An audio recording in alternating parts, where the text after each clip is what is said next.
Batı Avrupa umuduyla yola çıkan göçmenlerin Yunanistan-Macaristan sınırındaki çaresiz bekleyişi sürüyor. Atina muhabirimiz Yunanistan'daki mültecilerle ilgili son rakamları aktarıyor.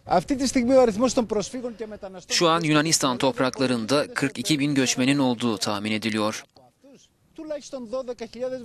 Bu göçmenlerden 12 bini Yunanistan-Macaristan sınırındaki İdomeni kampında, 10 bini ise Türkiye kıyılarına yakın Yunan adalarında bulunuyor.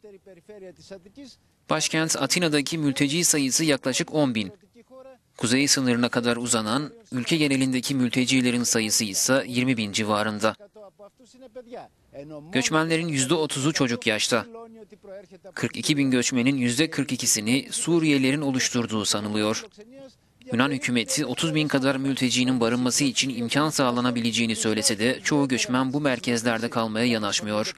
Göçmenler bu merkezlerde kayıt yaptırdıkları takdirde gözaltına alınmaktan korkuyor.